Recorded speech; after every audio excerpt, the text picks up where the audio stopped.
I hate to compare DCU to the MCU, but you want to go for someone that has recognition in the industry, so you want to attach a face to this new threat.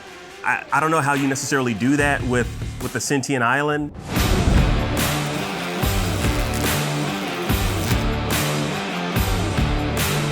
In our last episode, we debated whether or not James Gunn should nuke the Snyderverse. Well, fans are already busy theorizing how they think Gunn's DCU will unfold. So Akeem and I picked some of the most interesting theories out there so far to see if anyone's cracked the code on how DC can have as well plotted a narrative as the MCU. Yes, now our first theory comes from Redditor Locke_5, who believes Gunn plans to kill Bruce Wayne off early on in the DCU. And it reads, now we know the Batman and Robin in The Brave and the Bold will be Bruce and Damian respectively. This means Bruce will likely be 40 to 50 years old. We also know Gunn wants to cast actors who can play these characters for a long time. The current scope is 8 to 10 years. This means Bruce will likely die very early in the DCU, possibly even in Chapter 1. He will be replaced by Dick Grayson, since The Brave and the Bold is based on Morrison's series, which is about Dick taking up the cowl. Now, the image used to announce this movie literally shows Dick Grayson as Batman. I think the logic of all the above is fairly sound,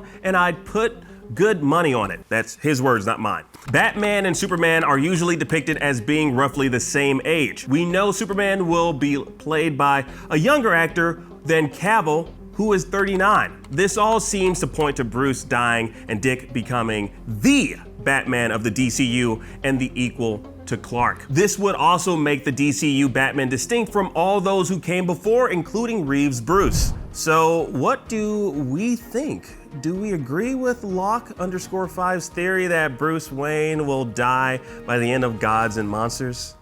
I think that is a really interesting theory, very well thought out. I had very similar thoughts when I first heard the news that they're bringing in Damian Wayne, who for a long time in the comics did partner with Dick Grayson as Batman because Bruce had died. I don't think they're gonna introduce a brand new Batman just to kill him off in the beginning. I do think they will take him off the board for a while, and then we meet more of the Bat family, which Gunn said he wanted. He wanted more of the Bat family to be in like the Batman movies and everything in this new version of the DC universe. I think that's definitely gonna happen. But in the comics, Bruce died, but then he kind of like was sent back in time and then had to like fight his way back through the centuries to eventually get back to the future. Then he came back.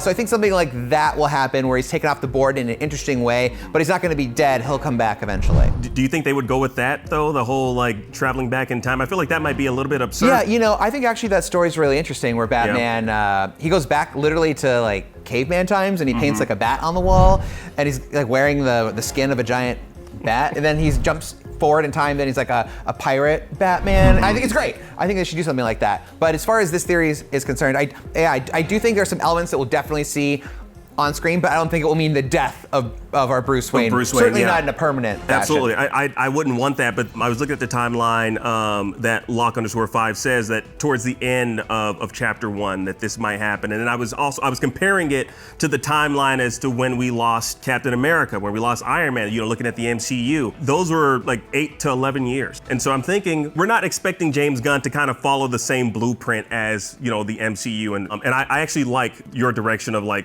maybe Bruce is just off the board for a while, not necessarily dead, but just off the board. Kind of like what we've seen in some of the CW shows. Maybe they don't want to do that in the movies too. That would be another reason why this theory doesn't hatch out as exactly as written here. But it is a good theory. I like it. Yeah. What do we have next here? Redditor NightMonkey15 thinks they have the whole of the DCU's Chapter 1 figured out based on what comics Gunn has hinted at adapting for the new films. We encourage you to go check out the full post, but here's the short version. James Gunn shared a post by actor Paul Scheer, who said he felt revisiting DC's New Frontier run would be useful after Gunn and Peter Safran announced Gods and Monsters. If Gunn's endorsing that idea, Nightmonkey points out that Gunn's announced inclusion of Rick Flag Sr. on the Creature Commandos lineup, a team he's not usually a part of, may confirm New Frontier's influence and point to the first big bad of the newly minted DCU, the Center, an ancient sentient island bent on human extinction. Nightmonkey also points to the announced premise of Lanterns, the Hal Jordan Jon Stewart team-up movie, which would have them investigating an ancient mystery on Earth, and they think the Center fits that description. So, based on that, do we think James Gunn and Peter Safran will choose the Center as DCU's first extinction-level threat?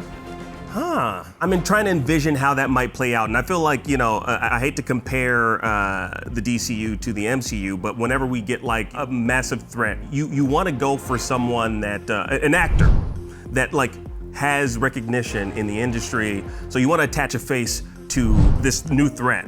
I don't know how you necessarily do that with the sentient island. Well, would it just be a voice? We saw James Gunn do Ego the Living Planet, Yep. so let's just get, Kurt Russell. Kurt Russell, the sentient island. Yeah. And palm trees and everything. Yeah, the center is like this like eldritch horror, like from within the earth. And it's kind of that classic story of like they see what humans are doing to the earth and decide that the earth would be better off without them and tries to bring about their extinction. So yeah, I think that would be a cool long-term threat. And yeah, it would be something very different. I know everyone loves like Darkseid and Lex Luthor and stuff, like the A-list villains, but this would be a very weird James Gunnsian thing to choose, and I could definitely see, that being, and it's so like weird and kind of out there that, yeah, the Lantern show could pick up on it and delve into like its cosmic origins. We could find out how it came to be on Earth, and then it has a very like long, the center enacts this plan over a very long time and through different people and means, so it's the perfect sort of like main tree to have roots spreading throughout the entire DCU that it comes back to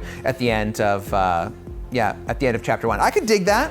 Good theory. Honestly, yeah, it's a great theory. I honestly love that because like it'll give like DC, like hardcore fans of DC, longtime fans, something a little bit new and refreshing than what we're kind of used to seeing on the big and small screen. So I don't know. I dig it. I don't know how likely it is, but it definitely sounds like something. Kurt Russell's face, form out of an island, a couple of coconuts there for you go. eyes. I love it. I like where you're at. I like where you're at. Well, what do you think? What's the most shocking story choice you think James Gunn and Peter Safran will make in Gods and Monsters? Let us know in the comments, and we'll see you next time on Super Debatable.